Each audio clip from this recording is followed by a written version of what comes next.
I seen a big black blob over my sink. I was getting my eyes checked all the time, and they told me that if I ever see any change, I should come in immediately. I called them up and I told them what I seen, and they said, "Come right in."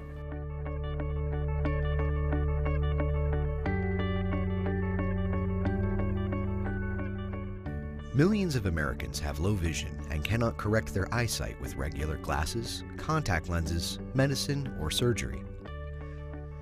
Low vision can result from a variety of eye diseases and health conditions. Age-related macular degeneration accounts for almost 45% of all cases. Many people with cataract, glaucoma, or diabetic retinopathy also have low vision. In the past, low vision was defined as vision 20/70 or less. The definition now is vision loss not correctable with standard glasses or contact lenses that affects the person's functional abilities. So it's not about a number now, it's about reduced vision that's affecting the quality of life of the individual and their functional abilities. 9 to 10 years after the military, I developed seeing rainbows around lights and couldn't focus on things directly, and then found myself walking into doors and tables. And then I went to the VA, and the eye doctor told me that I had an advanced case of glaucoma and I was on the verge of losing my sight. We first noticed that Erin was having visual problems probably around the age of 3. She had gone to an activity for kids in the park, and actually one of the college students that was working and reading them books came up to us and said, "Your daughter keeps coming up to us when all of the other kids aren't, and I don't think she can see the pictures in the book." We eventually found out that it was the dominant optic nerve atrophy, and we just, learned more about it, and it was very hard at first.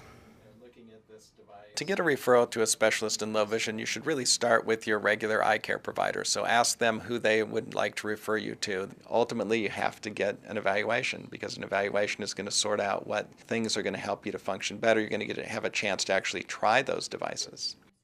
Individuals with low vision often do find it necessary or helpful to make a number of modifications in their home. There's a number of ways that appliance dials can be marked with high contrast and or tactual markings so that they can operate the microwave and the washing machine and the oven dials more efficiently. One of the things that's extremely important for the low vision individual is to make sure they have appropriate lighting. And appropriate can be different for different people. People don't realize that a lot of times if you can remove the glare, it allows the person with a vision impairment to have a lot more contrast. And contrast is normally what's important for a lot of us, depending as to what our visual issue is. We also introduce them to a number of low vision aids, which include magnifiers, handheld magnifiers, magnifiers on stands, spectacle-mounted magnifiers, also telescopes and electronic magnifiers. One thing we really focus on is always looking out for the next greatest thing with technology. I would say we probably started with the closed-circuit CCTV. We originally got one for her to try out in the classroom when she was in kindergarten. She then started using we call it her little CC or mini CC, handheld closed-circuit TV video magnifier. And that was, again, a day of celebration when we found that tool. It gave her mobility, simple things like going to the restaurant and looking at a menu she could do now, looking at price tags in a store. We looked for the smallest print that we could find, and it was on a prescription bottle. Very tiny. I mean, you could hardly see it, and she could read it. There's a lot of different things that can help you, yes, right? Just depends what you need. This here is the talking color identifier, and it can be used to detect colors, primarily in your clothing, shoes. I can see certain colors, yellow, orchid, green. It shows up enough to see. And I get mixed up with black and brown. Purple, purple. And I'm a person, I like everything to match. So I try to put in my closet, I try to hang everything up on the hanger that all goes together. So when I take it out, like what I'm wearing was hanging all together. I am a customer care associate at a call center. On the job, I use Magic, which is magnification software. I can invert the screens. I can highlight my mouse cursor. I can not even use my mouse and navigate through different screens and different programs. It's very great. It works a lot of wonders, a lot of wonders. The right services and devices coupled with a positive outlook can help people affected by vision loss overcome obstacles and maintain their quality of life. It's very, very common for individuals who have just experienced a significant loss of vision to be very depressed. And it's a common thing. We know that depression is about 1/3 of people who have experienced a permanent loss of vision. And so the important thing for them is to show them that there are things that can help them to continue to be able to function better. And I think oftentimes they don't know. If a person gives up tasks and gives up more tasks, they can often fall into that depression. They get caught in that depressive cycle where they feel as though I can't, I won't, I don't know what to do, and I don't do anything. I went through a major depression for about a year. I didn't go anywhere, I didn't do anything. I resigned from my job of 11 years. At that point, I thought life was over. My counselors had introduced me to the Lighthouse.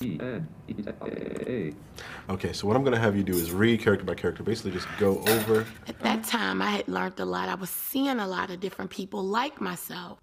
The depression went away. Everything started to get better. My independence came back, my confidence came back. It just made me feel good to see that by me being so young and being a mom, it was not as bad as it appeared. It was not the end of the world. The families are very important for the successful rehabilitation of the individual with a vision loss. Family members a lot of times will ask us, well, what can I do? And one of the things I always tell them is find out as much as you can about this particular eye condition so that you can help your family member who's dealing with the eye condition come to the realization that the person who needs to be the expert on it is them. The worst thing you can do is assume that you know what it is. So go and ask questions, and when you ask those questions, be patient with the person. It may very well be they don't want to answer you right then.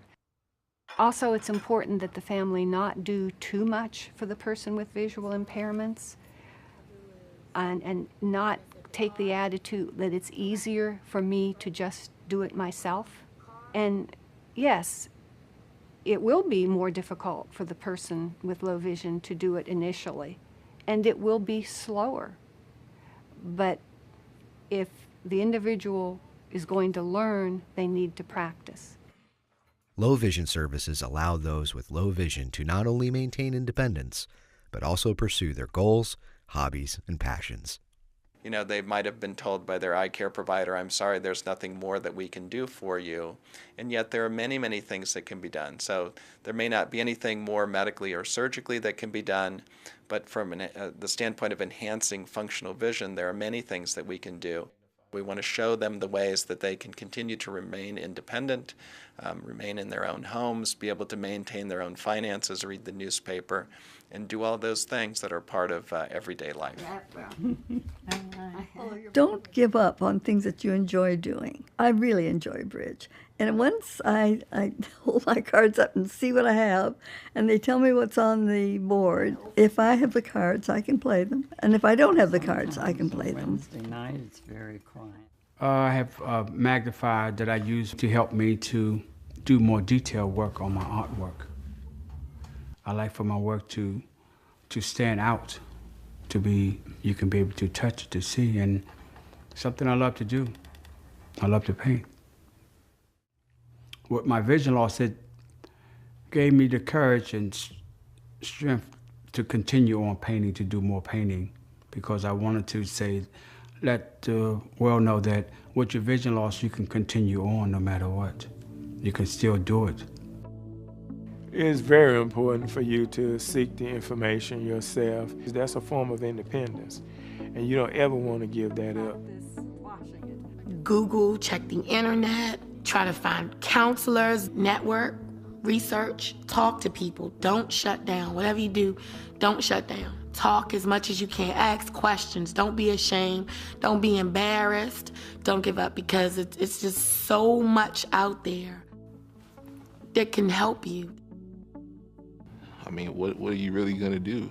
These are things that you can't control. Your vision, you can't control that, but you can control how you approach living life with your vision loss. And if you approach it well, then you'll find out that you live well. When you live well, you know, great things happen to you. Great things happen for you.